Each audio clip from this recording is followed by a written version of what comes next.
Kamusta? Welcome to the Jay Aroga Show, protecting the Filipino family from woke ideology. We're the first conservative podcast in the Philippines.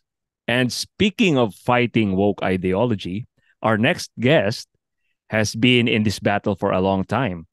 He's the former president of Filipinos for Life, a pro life group based in the Philippines. He's a writer, a public speaker, transforming lives for the past 15 years. He promotes chastity and manliness to young audiences. He has a new book, The Man You're Meant to Be: Reflections on Spiritual Masculinity and Toxic Woke Culture. So, this will be the subject of this episode. So, everybody, please welcome Anthony James Perez. AJ, kamusta? Thank you, Jay. Thank you sa mga ating listeners and mga nanonood. It's nice to be here. Thank you so much for inviting me. Yeah, salamat sa pagpapaunlak ng aking invite. AJ. Thank you, Dem. Hey, nasa same side ba tayo ng planet? Kasi lagi ko tinatanong yung mga guest, how's everything on your side of the planet? Fortunately, at this moment, nasa Pilipinas ako. And I've been here in the Philippines for a few months now. Almost a year now, actually. Sana makabalik pa ako ng US. I'm hoping na makabalik pa ako ng US. I got back here January of 2023. And, you know, I continued writing my book, which pag-uusapan natin mamaya. I got married this year. So, congrats sa amin. And yes, congrats sa inyo. Congrats. Yeah, thank you. And I will be back to the States just a few weeks shy of 365 days. Kasi yun ang that's where the immigration draws the line. Kumbaga, talaga? Yeah, you cannot be away from the United States for more than 365 days. Meron ka palang limit. And, yeah, meron pa akong konting butal, konting palugit. But hopefully, let's pray that the immigration officer has, kind eyes on me. And this has been the most fruitful and blessed year of my life. So thank you to God, thank you to my parents, to my family, and thank you to my wife. And we're blessed by your book that you released. Oh, yes.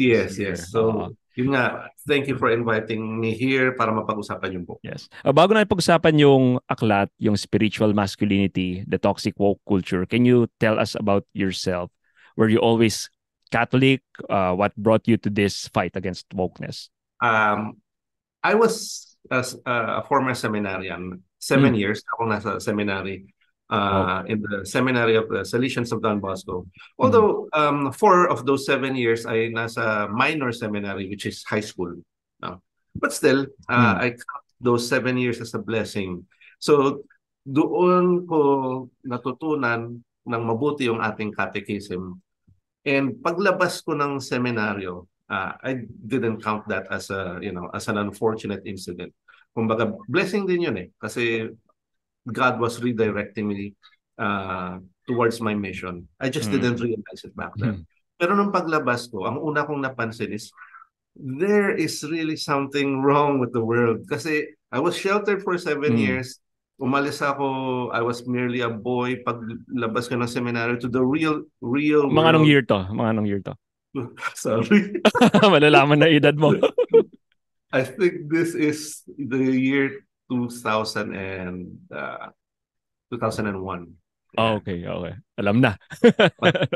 So, yun. Medyo nagsisimula na nga doon yung kakalabas ko lang, MTV generation. Bakit ganito yung mga palabas sa sine? Bakit ganito yung mga palabas sa TV? We were trained sa seminary to have good taste sa music.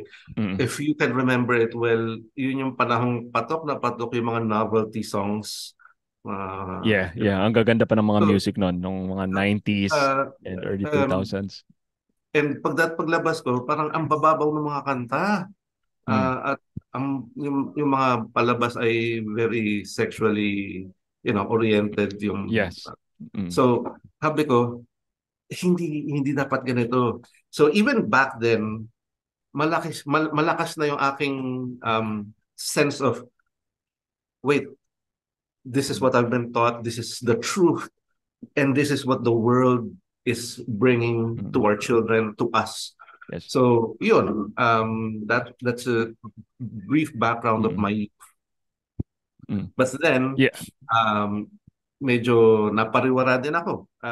Naisulat ko to sa Mm. Yeah. my parents left after a few years, nung bumalik ako sa real world, no, Mm. nakatira ako sa bahay namin.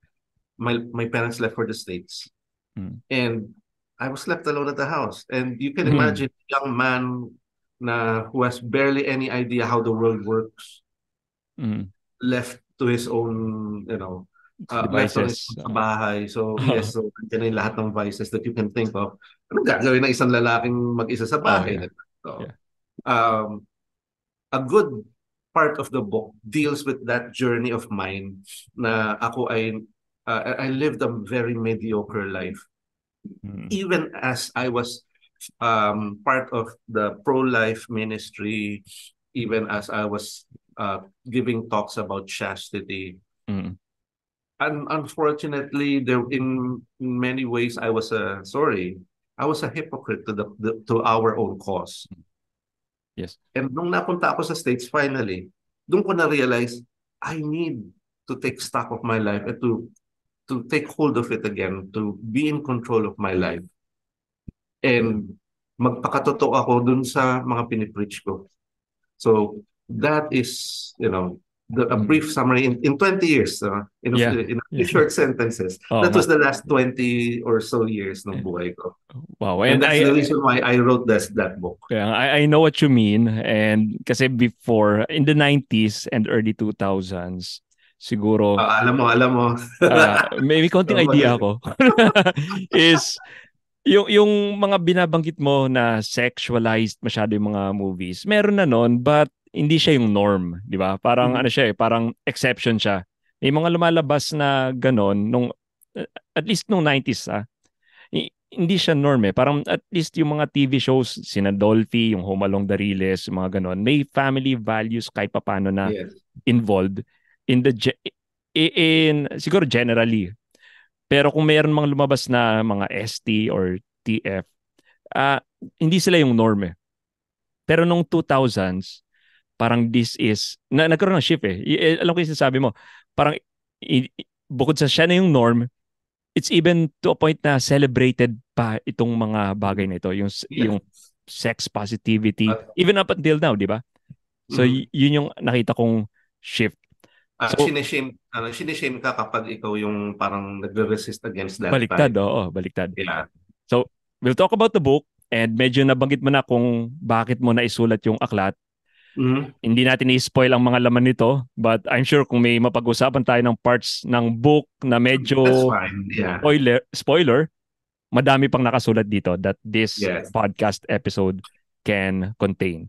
So the Mhm. first chapter of the book is about wokeness. And may mga nag-guest ako before who talked about wokeness, si Bethany Mandel, Noel Mering. Ikaw naman ang tatanungin ko ng question. I asked them, what is woke, Anthony? Mhm. AJ, what is woke? Woke is, at least dun sa kanilang definition, Mm. being aware of the various injustices in society. And this is a very loaded definition. Kasi Mm. it implies na may injustices at talagang naka-ingrain yung injustices na yun doon sa ating systems sa society, like law, like yung ating educational system, Mm. like everyday living, no? And being woke or wokeism is the Mm. ideology na itatama, you're aware of these injustices at itatama mo siya, no? And Mm. that is a very loaded, but at the same time, that's a very And medyo mukhang positive naman yung dating. positive ang Kung spin, papakinggan mo, no? di ba? Mm. My own definition of it is, sa napansin ko ba, Mm. it's the pursuit of social justice. And Mm. we will use this term a lot, yung social justice. Mm. And just to warn our listeners and viewers, hindi ito yung social justice na tinuturo ng simbahan. I Mm. know the church teaches what social justice is. It's Yeah. getting and being able to acquire what you are deserving of. Mm. Ang social justice para sa kanila is uh, to right the wrongs of the oppressors, no? Dahil may mga taong oppressed. And my own definition is wokeism is the pursuit of social justice without the benefit of Christian values. Very humanistic lang siya, kumbaga. And we will discuss this siguro later on. Yeah. I don't want to preempt your okay, yeah. No problem. structure. I'd like to ask how bad is it ngayon eh. Kasi may kwento ka sa book, nabanggit mo yung may umattend ka ng kasal, and may nagbanggit ng Bible verses about, syempre yung wives submit to your husbands, and napa-frown yung mga babae sa audience. Talaga umirap sila. Talaga? Sorry, hindi ako masyado makita. Nag-roll eyes. Yeah. And this was, I think, 2010, 2011. This was many years ago. We all know of wokeism in the past few years lang. I think 2016. Yung yung modern interpretation of what wokeism is. And yung kamalayan natin, yung consciousness natin of wokeism started, I think, 2015, 2016. Pero this was even prior to 2015. Nag-roll eyes sila doon sa kasal na yun. This is part of the book, by the way, for sa ating mga listeners. Umattend ako ng isang kasal ng aking ng kaibigan ng aking who was then my girlfriend. And lahat sila umirap doon sa part when the pastor said, kasi evangelical wedding to it. The pastor said, wives submit to your husbands. Time na yan. And they were all students of a Catholic school. Oh, weird. Di ba? Yes. Yes. So, kasi nasa Bible yung verse na yun. Hanggang doon na lang. Pero totoo nga yung sinasabi yata ni, I think it was Venerable Fulton Sheen, no? If you want your kids to lose their faith, send them to Catholic schools. So it's in Ephesians chapter 5, di ba? Wives submit to your husbands. Yes. Hindi nila nagustuhan yon. And yung mga friends niya, kasi sila yung bridesmaids eh. And even I could see a few people na parang nagtatawanan. They didn't like the idea of women, or specifically wives, submitting to the husbands, kasi hindi nga nila gets yung context ng passage na yun. But at the same time, brewing na yung sentiment against men from women because of feminism. I know you know a lot about yes. So, the man-hating kind of feminism. So doon yung incident na I started the book with that. And sabi ko, it only got worse ever since. No? Okay, well, what are the other problems these days? So that's one, yung feminism, ito yung simula. Ano yung mga ibang mga napansin mo na problems these days? Yung mga extreme na. So are you wanting to talk about yung situation here? Yeah. Or sa States? Siguro sa States muna. Then siguro kung may napapansin ka na nag-creep in sa Philippines, maybe you could talk a bit about States that. Kasi wokeism started as a racial justice thing. From what I remember dun sa aking research. Woke really means to be able to correct the systemic injustice ng racial systems ng Amerika. But then it branched out to other things like LGBT issues, gender ideology. Gusto kong i-separate yung dalawa eh. Kasi gender ideology is a different, a really complex topic bukod pa doon sa LGBT issues. Although nandun siya sa T and yung plus nung LGBT issues. But pero syempre it really deserves a whole new discussion. Okay. Racial justice kung tawagin, feminism, yung mga BLM, di ba? Yun yung pinaglalaban ng BLM. Gender ideology, climate justice, climate extremism na tinatawag. And much more recently, fat acceptance. Body positivity. The body positivity. Yung huli, it's interesting kasi I don't want to harp on them too much sa mga body positivity people. Kasi ako rin naman, hindi naman ako pogi, no? And I need to lose some weight then.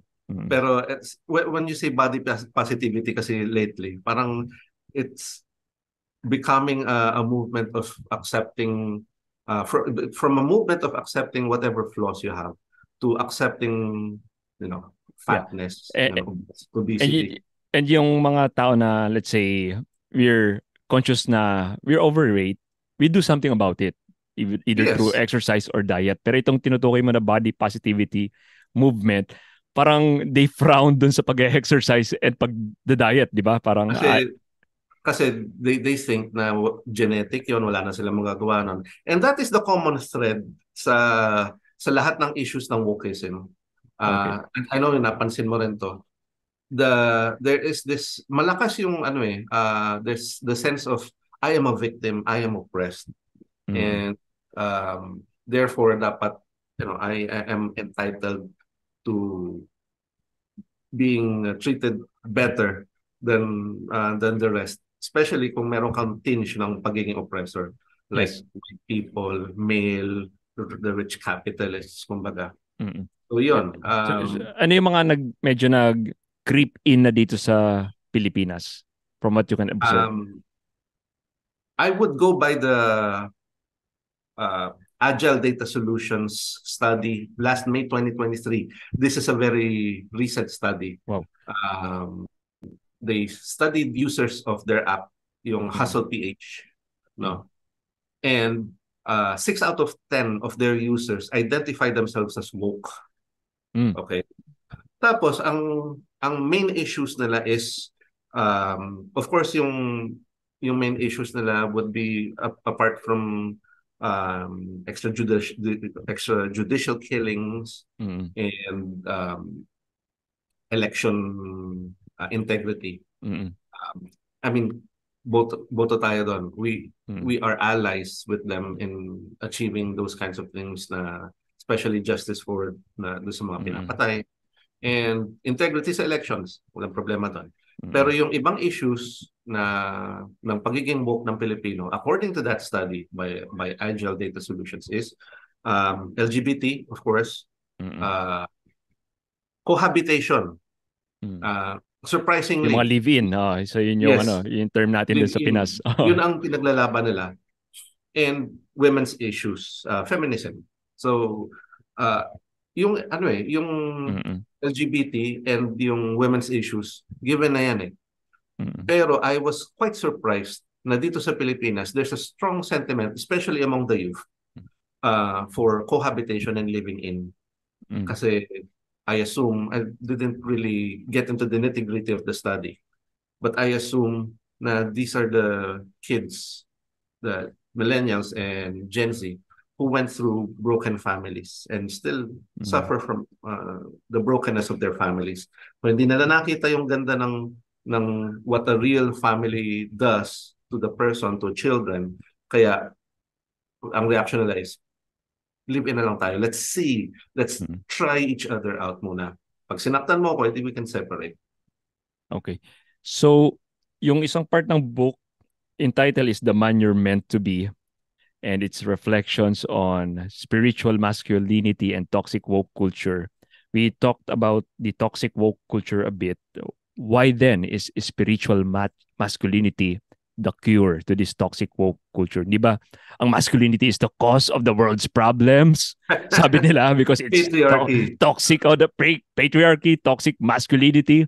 So, bakit ito ang solution? Well, I wouldn't say it's 100% the solution, but it's half the solution. If we go, spiritual masculinity is the term I coined, which means just going back to the roots of what God wants us to be, the kind of men that God wants us to be, yung purpose natin bilang lalaki, according to God. Especially concerning the following values, yung responsibility, sacrifice, love for the truth, and temperance. So I talked about, ito yung mga 4 core values ng spiritual masculinity. And I think adopting these values would correspond to us reducing the toxicity of woke culture. Kasi once you adopt these values, makikita mo, your eyes will be open. You will be awake, not woke. And you will see na, handali, meron palang mga mali dito sa woke culture na to. Na I take responsibility for my life, for example, and not blame the patriarchy or capitalism. I would live a life of sacrifice. I would fight for the truth and speak up for those who cannot speak for themselves. And finally, I'm a man who is a man of temperance and control. No, hindi yung they would see in the women especially would see in me the kind of toxic masculinity that they so hate sa mga lalaki. So I think these are the values that will reduce, if not totally eradicate wokeism. And I'm not sure if we can eradicate wokeism. It's just like saying you can eradicate sin. Only God can do that. And especially at the end of time na lang siguro. But it will certainly help to be really spiritually masculine. All right. Ang ganda ng mga binanggit mo na values, responsibility, the sacrifice, temperance, yung love for the Love truth. for the truth. Yeah. So let's talk about them one by one. Nakarelate ako dun sa kwento mo sa book when you mentioned that all you wanted to do before is play video games. Kasi mahilig ako maglaro din ng video games eh. The second chapter of your book talks about responsibility. And by responsibility, siguro I'd like to ask, what do you mean by responsibility? Kasi maaaring sabihin ng iba, AJ, we agree on you. That's why we adopted 3 dogs. So, is this what you mean by responsibility, or is it something else? So, responsibility is just, in a nutshell, no, is taking control of your life and being responsible or owning up everything that happens to your life. At hindi mo isisisi sa iba. Okay. Gusto kong balikan yung kwento ko tungkol sa yung first part video ng games or about the video games thing. Sige, go ahead. Just to set the example. Sige, go ahead. Bata ako, all I wanted to do is video games. And ang una kong console nun, of course, is the family computer. Alam na. And God bless my parents, pero I somehow got the wrong idea what responsibility is. Sabi ko, sige, if I play my computer, sorry, if mag-aral ako mabuti, maglinis ako ng bahay, then I will have time to play my computer. No? So, from that, naging mas simplified and mas naging corrupted yung meaning ng responsibility para sa akin, which became, sige na nga, gawin mo muna yung dapat mong gawin para may time ka maglaro. So the focus is now on dun sa laro, hindi dun sa kailangan mong gawin. Until finally, to hell with the consequences, laro ka lang, and it ate me up actually. For so long, I just coasted through my young adult life and adult life. Kasi nga, I just did the bare minimum. I just really did the bare minimum. And in fact, doing the bare minimum meant that I didn't grow in my career. I didn't grow in my relationships sa mga past girlfriends ko. And I really apologize to them. No? Kasi I was a user. And nagkasakit ako. I was really fat back then. Until it came to the point na sabi ko, I am 40 years old. I'm hitting 40 in a couple of months. Yung mga kaklase ko, yung mga kaibigan ko, mga contemporaries ko, they have all nice families. They have really fulfilling jobs and careers. Samantalang ako, wala pa akong na-achieve sa buhay ko. I took responsibility. To take responsibility means just to see what God really wants you to do in your life and just really get down and do it. No? And what I did was to lose weight, exercise, diet, no rigorous exercise. Walking nga lang yung exercise ko nun eh. Walking and cycling, no, stationary bike lang. Diet, which was a really big thing for me kasi our family loves eating. Pero sige, for the first time in my life, I stuck to a diet. And dahil doon, lumakas yung katawan ko, which prepared me for my first real jobs, as in real jobs, Wow, dun nice. sa aking adult life. Um, Restaurant host, and then Mm. naging supervisor sa Habitat for Humanity sa Washington State. And I loved every bit of it. Every time na nahihirapan ako, every time more responsibility was given to me, every time I took on tasks na alam kong hindi madali to pero gagawin ko, Mm. the more I loved myself. So the ending of that part one, the chapter, I mean, ng responsibility is, or I think it was the beginning. Ah, Responsibility sets us free, and that is the irony of life. wow. Wow. No? Kasi akala natin responsibility is a ball and chain eh. Oo, Yun oo. pala, it is the very thing that sets us free. Freedom and responsibility, ang focus natin is yung freedom. Actually, it's the responsibility that gives you the freedom to Ah. be yourself, to be the man that God meant you to be, and to have a fulfilling life. And that is really, what yung, of all the chapters in the book, ito yung paborito ko, yung responsibility talaga.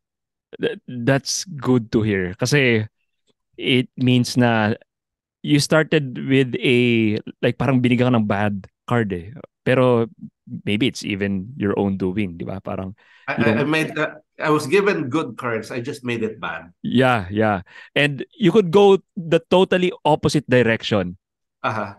from taking responsibility. Kasi yung woke ideology would go the opposite direction. Oh, They yes. would they would blame everyone else, and they would think that it's the government's responsibility na gumanda yung buhay nila even without doing something.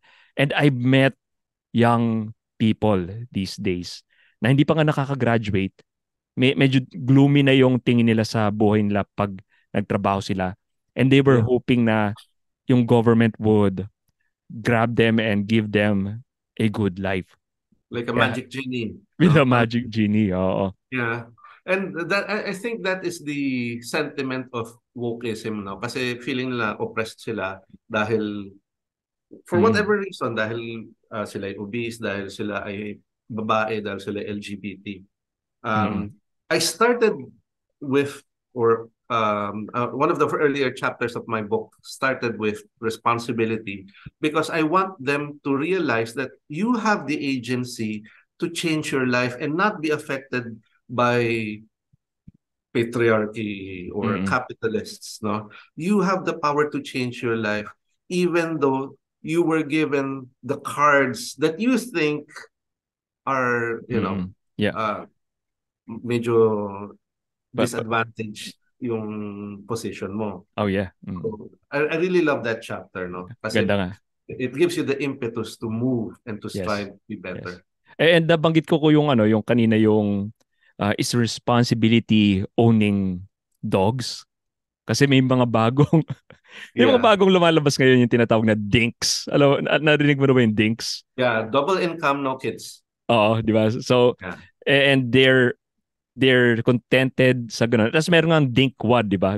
Double income, no kids, with a dog. Di ba? Parang Yeah. dinkwad. And they're happy na ganun na lang. Parang double income tayo. Life of hedonism. Di ba? Parang halos walang responsibility. May asawa nga, but double income. Pero you're just happy na yun na lang. Parang yung sinabi mo kanina na video games all the time and puro pleasure na lang yung In all fairness, sa mga parents, sorry, not the parents, couples. yep. In all fairness, sa mga couples who are not having kids yet, no. Mm. Ako naramdaman ko yung pressure to provide financially doon sa magiging anak namin. Mm. Iniisip ko kasi ngayon pa lang medyo nag-struggle na kami. I mean, we're doing all right Mm. apparently. Pero after a few months, syempre kailangan ko nang bumalik ng States, kailangan ko maghanap ng trabaho. And if I crunch the numbers and make the calculation, sabi ko ganito dapat ang kikitain ko sa States. I feel na nakakatakot din. So, Oh yeah, yeah. yung not having kids, there's this hedonistic part, yes. pero yung napansin ko sa ating Filipino culture, it's more to do with the fear of having kids, of being able to provide for them and giving and showing a good world for them to live in. Kasi ang nabasa ko sa kanila, ang usual na sasabihin is, how can I be a good parent na iluluwal ko sila sa mundong ganito na napaka-unjust, that we have leaders like this, that the economy is so poor. Parang Yeah. I know and understand now their fears, but at the same time now Medyo questionable din. Mali yun. Not questionable. Mali talaga yun. I guess we could talk about the dink culture, which is rising, by the way, ngayon. Nagsisimula na siyang maging trend. And hopefully, hindi siya maging trend kasi this will be the end of our civilization kung lahat ng mga married or majority of the married couples would go that route na maging dinks kasi parang our society is naka-grounded tayo on the future generation eh. So, yes. And the replacement Social security rate. natin, yung Diba? economy natin, no? I think we're sabotaging ourselves by applying this culture of dinks, and just the hookup culture, cohabitation. Ito yung suicide to it. Although we acknowledge na meron din namang mga couples na gusto naman talagang magkaanak, but we're not referring to them. Yeah, we're not referring to them. Ito yung mga dual income pero ito na lang talaga yung gusto nila sa buhay nila. To have a life of pleasure. Yes. And go ahead. Go ahead. Yeah. No, i-segue ko na kasi dahil from pleasure, the next value that you mentioned is sacrifice. So, yes. How do we go about this? And ito medyo counterintuitive to. Dahil syempre, we were talking about the dink culture and the life of hedonism. Pero ngayon, itong sacrifice, medyo counterintuitive to. Sino bang gustong nagsasuffer or nagsasacrifice, di ba? Parang, how do we go about this, AJ? Doon sa libro, meron akong dalawang klaseng sacrifice na pinakita doon. The one is totally avoiding it, like what I did. Or just do the bare minimum. So, yung pinaka-maliit na konting pain, konting inconvenience lang ang ma-experience mo. And it got me nowhere. The other kind of sacrifice or pain are the ones na hindi guided ng values. Let's say, for example, may mga lalaki or even babae na who would work long hours office. They would really rack up the hours and overtime, and then they're the work hard, party harder kind of people, no? Para sustentuhan at matustusan ang kanilang lifestyle na hedonistic din naman.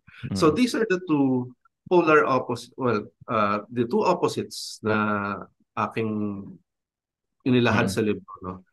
To avoid pain and to willingly accept pain, but yung direction ng sacrifice mo ay hindi tama. The third kind of sacrifice is the one that I'm referring to the book, which is to offer your sacrifice to God and to find meaning in it. And when you say you offer it to God, I really would like us to realize na alam ng Diyos ang ang suffering mo eh. All you need to do is just to say, Lord, this is what I'm experiencing right now. You yourself were crucified on the cross. I give this suffering to you, Lord. Now I can be holier. May I be a holier person, a better person because of this sacrifice. And yes, you will find meaning in it if you align that sacrifice to the sacrifice of Jesus on the cross. Nice. Thank you for that, AJ. And ito yung gusto kong analogy parate. Because when we we say sacrifice. Ito yung tingin kong distinct sa ating mga Christians and maybe particularly sa Catholics. We made sense of our sacrifices, our sufferings, di Yes. ba? And may tinatawag tayong redemptive suffering. Ito yung isang analogy because I embarked in Exodus 90 before. Sa mga hindi nakakalam, ito yung 90-day challenge na napaka-grueling, walang beer, walang panonood ng sports, walang video game for 90 days before Lent. So medyo grueling siya. May nabanggit doon sa readings niya about an analogy na kapag minsan pwede kang naghihintay lang sa bench on a cold weather, naghihintay ka ng bus, tapos nagsasacrifice ka doon, di ba? Pero naghihintay ka lang ng bus sa isang winter season. Pero may Mm. kapareho yan eh. Parang let's say nasa isang bench ka sa isang cold weather, naghihintay ka pa rin, nagsasacrifice ka, nagsasuffer ka, pero pakit ka sa cliff. Papakit ka doon sa tuktok ng bundok dahil mag-ski kayo, di ba? Parang may skiing. So, in both scenarios, nag-iintay ka sa bench ng malamig, pero doon sa isa, meron kang ina-anticipate. So, Yes. yun yung dalawang taong nagsasacrifice, pero yung isa, they have something to anticipate. And in our case, as Christians, we anticipate heaven to be with the Lord and we offer up our Mhm.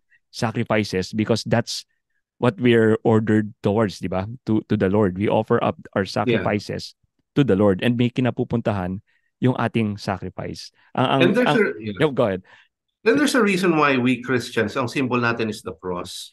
Mm, That is very telling of our vocation. We only not have a vocation to love, but I think we have a vocation to suffer and to suffer with meaning, which is to suffer with Christ.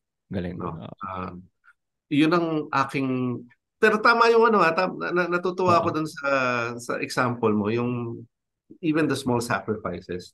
Kasi ginagawa ko na siya actually. Oo. Nang bigla na-realize, meron palang gumagawa rin nun. So, um, ako ay medyo mas sanay ako sa cold weather, for Oo. example, kaysa dito sa init natin sa Pilipinas. May- Natatawa nga ako kasi, uh, 'di ba, sa Habitat ako nagtatrabaho. And sometimes, hindi lang ako sa store, kailangan ko lumabas ng store. And there was this one day na may balot na balot, no? Kasi winter na, December yata last year to. So, pabuhat nung pallet ng flooring na binili ko doon sa pickup ko. Mm-mm. At di ko buhatin yan. Sabi ko, iyan ko yan, i-forklift ko. So, lumabas ako, t-shirt lang ako. Sabi niya, I don't know where you're from, but I'm freezing. You're just wearing a shirt. Sabi ko, no, from where I'm from, magtali lang ako ng sintas, pinapawisan na ako. So, as much as I love the Philippines, ito yung parang penance ko, yung konting Mm-mm. lang, pinapawisan talaga ako. But I make it a point na kapag naalala ko, Lord, sinasabi ko, Lord, pwedeng ibawas mo na sa purgatory ko tong Yeah, ganda. suffering na, if it's I like your it. will. Tama, tama. Yeah. And Actually, at the pwede same talaga time, yun. Oo. yeah, Yung mga yeah. maliliit na sacrifices. And at the same time, sabi ko, Lord, kung kayo nga, mas matindi, dinanas niyo. So, Oo. thank you, Lord, na may konting suffering ngayon. May maganda kang phrase na sinabi kanina, to suffer with. Kasi ito yung root word talaga ng compassion, di ba? Yes, yes. Compassion, to suffer with. Uh-huh. And yun yung nakakatuwa sa mga kapatid nating wokes eh. Because yung compassion for them is this outrage kapag may Oh, yeah, yeah, injustice. yeah. Ang galing, buti na nabanggit mo yan. Oo. Yes. I So, think that they feel that it's their moral duty for to express outrage. yes. But the truth is, true compassion is to suffer with the person. It doesn't mean na in this life totally matanggal mo yung suffering nung tao. You try to make the person suffer less. Mhm. Pero as a Christian, we suffer with the person. Yun yung Yes. true compassion. Talagang And, dadamayan mo siya sa hirap at and ginhawa. correct me if I'm wrong, tayong Catholics, we have this notion of accompaniment, Oh yeah, yeah, yeah. walking Mm-mm. with the person. Um, it means na you're there to provide moral support, your friendship, your companionship. Yeah. Of course, kapag nagkakasala yung tao, hindi ka agree doon. Let's say, for Mm-mm. example, I have LGBT friends. Ang iniisip ng mga woke, kasi marami na ako Mm-mm. naka-debate na ito. Sabi nila, you don't love your LGBT friends kung kung hindi ka nag-agree sa kanila, sa kanilang lifestyle. No. I show them the truth. I preach to them what the truth is. But at the same time, I don't lose their companionship. I don't Mm-mm. lose their friendship Mm. because I would like to walk with them. That is Yes. true compassion, I think. True, true. Yeah. And it's because we love them. Kaya natin sila Oh, yeah. gustong mapalapit sa Panginoon and Yes. the teachings of our Lord. Mhm. So you mentioned truth. Ito na yung pangatlong value that we'll talk about. And dun sa book, maganda yung sinabi mo eh. You said Satan is the first Woke. woke person. Yeah. So why is it so? And dito to sa chapter about the truth. So, sige. Kasi wokeism has this real tendency. Is it a tendency or talagang is it its nature? Mm, I'd like to know what do you think about this. I think wokeism's nature is to take something that is true. It's not mm, totally flipping it to be a lie. mm, Kasi kapag, for example, if you totally lie, the person can see it's a total lie. Pero if you twist a part of it mm, that's true and make it more palatable dun sa isang tao, then he's more agreeable to, he can agree to accepting the lie. For mm, example, uh, pagdating sa LGBT relationships, of course, we Catholics are not in favor of that because it's what God, it's not what God wants for our relationships. Wokeness tends to twist our values, mm, like love. No? Merong brand ng clothing that says love is love and then may mm, LGBT flag. No? mm, So, ganon, Satan has done this, going back to Satan as the first woke person. Satan has done this when he tempted Adam and Eve. No? And he said, did God really say na mamamatay kayo mm, kapag kinain niyo yung fruit ng tree of knowledge? Yes, sabi ni Eva, we're allowed to eat everything except this. No, sabi ni Satanas, of course not. In fact, your eyes will be opened and you will be like gods. So, ito ang ginagawa ng wokeism. No? It takes the truth, twists it, and makes it more appealing doon sa lifestyle nung taong yon. mm. And this is the reason why I believe Satan is the first woke person. Hindi ko sinasabing lahat ng woke ay satanista. That's Hindi different. yan, But definitely. you know, Yeah. if the root of wokeism, I believe, is Satan, I also believe that the ideology is evil. No? Yeah, and nabanggit mo nga yung unang temptation is you will be like gods, di ba? Sabi ni Satan. And You have your own rules na. you have your own rules, di ba? Yeah, Moral not God's. relativism, di ba? Parang, Yeah. and in some sense, parang you are your own gods na rin dito Yeah. sa mundong ito. Ang ganda yung sinabi mo that Satan twist the truth, di ba? Parang, I think si Christopher West nagsabi nung nag-guest siya dito sa podcast na ang demonyo, si Satan, hindi niya kaya mag-create kasi eh. Kaya kumukuha siya ng clay mula sa Yeah. na nandyan na at tinitwist nga niya ito. And siguro medyo parang minamak niya ito at binabastardize para sa atin.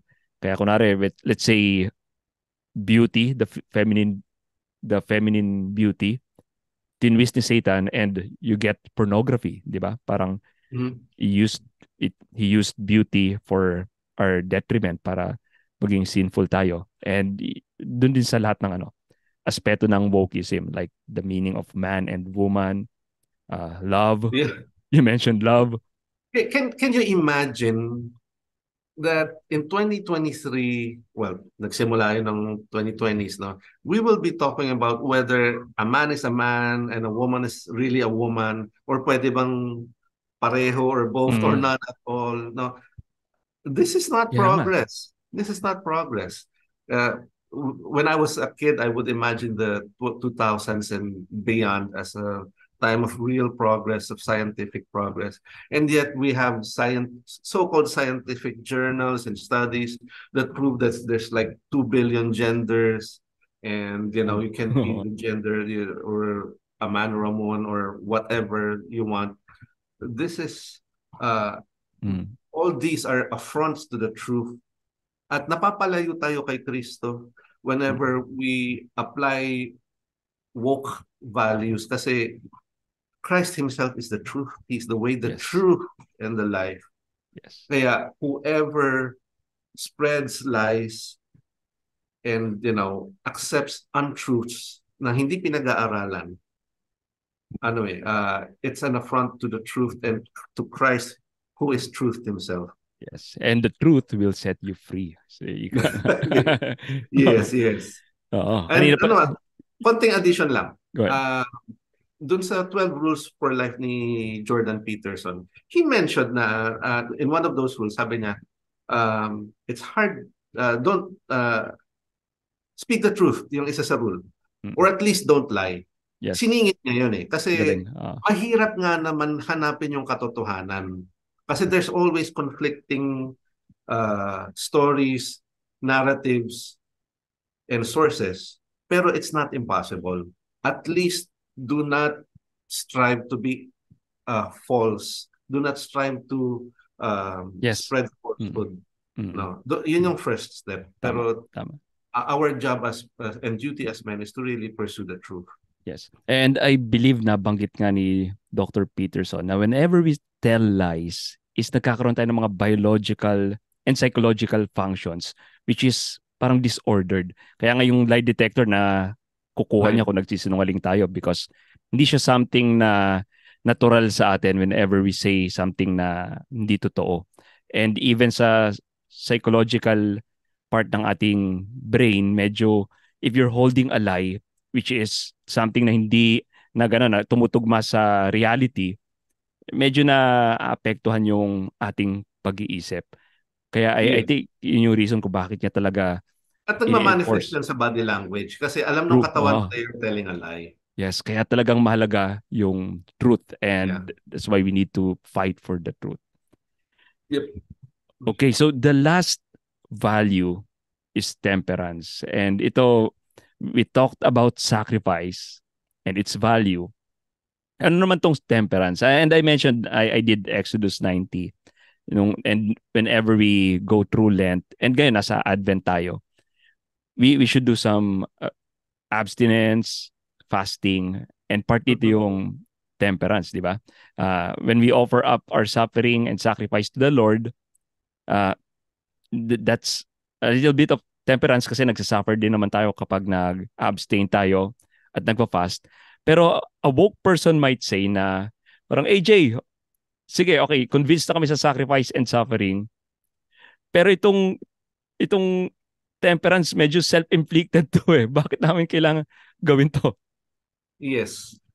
Temperance is basically the awareness that there is something beyond your physical body, and you would want to achieve something that is more than what you're feeling here, what is the here and now. No, for example, tayo bilang Catholics, we really need to do fasting because it reminds our bodies that hey, we shouldn't be stuffing our faces all the time kasi we tend to look at these things and derive a lot of pleasure in it instead of focusing ourselves and our sights on heavenly things. So I think one of the best definitions I've seen of temperance is to focus one's vision and to redirect one's passions towards yung spiritual and towards what is heavenly. At hindi lang yung puro nandito sa mundo. That is the reason why we do fasting. Hindi lang intermittent fasting kasi you can do intermittent fasting pero walang spiritual benefit. Uh, No? You can do both in both intermittent fasting and yung fasting as a Catholic mm, for the benefit of your own soul and for for yes. others as well. No? Yes. Meron din temperance pagdating sa ibang bagay tulad ng mga sexual appetites natin. Mm, And that's actually where I spent a good chunk of the book of that mm, chapter, mm, no? Sexual temperance. Although meron din mga ibang aspects, no? mm, And yan ang hindi maiintindihan ng mundo ngayon. Parang if I can do it, we can do it. We have may consent sa atin dalawa. Why not? mm, But mm. I indicated in the book na sandali, you are not just your own libido, you're not just your own passions. You are a child of God. You have dignity. And therefore, you must practice temperance to control whatever passions na inordinate, na hindi nararapat. AJ, we're almost at the end of the episode. So we talked about these four different values. And I guess the question in people's minds is how can we achieve the spiritual masculinity that you're talking about given these four values? Siguro let's sum things up. Yung four values na yon, four core values, how can we then synthesize them into spiritual Well, first masculinity? of all, I don't think you can achieve it without praying Mm, because prayer is at the root of our masculinity. mm, We must reconnect back to God through prayer. Hindi lang basta yung hindi lang basta yung formulaic. mm. We must go beyond what was taught to us. When I Yeah. say taught to us, yung I assume na hindi sufficient yung catechism natin. What I learned and quite recently is you must really seek out personal time for prayer and mass Mm, especially. No? So I think that's the first thing that you have to ask God. Lord, I'm praying to you right now. Make me a man. Make me the man that you want me to be in order for me to combat my passions, to fight for the truth, to be responsible, and to commit all these sacrifices for you. Second, I don't think you can do it alone. You mm, have to ask the help of like-minded mm, men. No? mm. Kasi iron toughens and sharpens iron. Men would really need other men to help them become the real men that they're meant to be. So I don't think Mm. you can achieve it alone. You have to have the help of men who would want that same thing, which is spiritual masculinity. Doon sa dalawang bagay na yon, I think you can really achieve a lot. Galing. And I agree, AJ. Find good friends or Yeah. like-minded friends. Yun yung magandang step. You cannot be a spiritual man kung manginginom lahat ng Uh, barkada mo oo nga. or lagi nasa bar.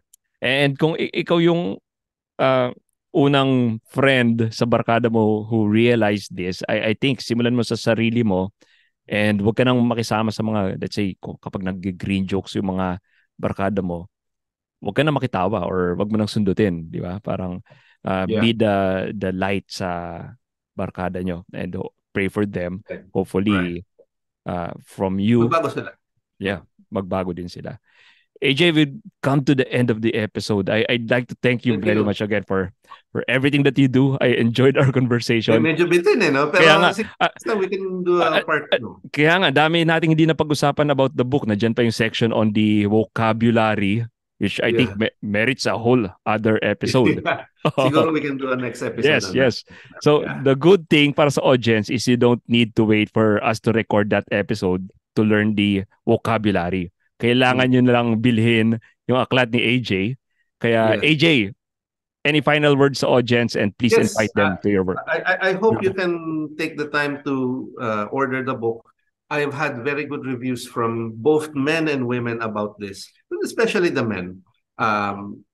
If you want to order for yourself, no, I am extending a sale just for the Christmas season. It's 329 per copy, and I will give you a further discount if you order by bulk. No, And for information on how to order it, just go to my Facebook, Anthony James Perez, or Perez kasi sa, mabay na ako sa Slang. Amerika. Yeah. And may pin post doon, yung unang-unang post doon, nakapin doon yung instructions on how to order it. All right. Again, where can we follow you on social media? Yeah, so my Facebook is Anthony James Perez. Ganon din sa sa Instagram. I think my handle is Char Pogi. Medyo parang those were the days na ano kung magiging handle ko sa Instagram. Ito na lang. So, yes, I use mainly my Facebook. So just look for me, Anthony James Perez. I'm holding the book dun sa profile picture ko. So madali akong hanapin. Yes. And i-message ka lang nila, then they can order. The instructions are there sa pin post. All right. Okay, AJ. Thank you for again for this episode. Yeah. Hopefully, tayo. Yes. So this has been another episode of the J. Rogas Show. At the end of the day, it will be night. Goodbye.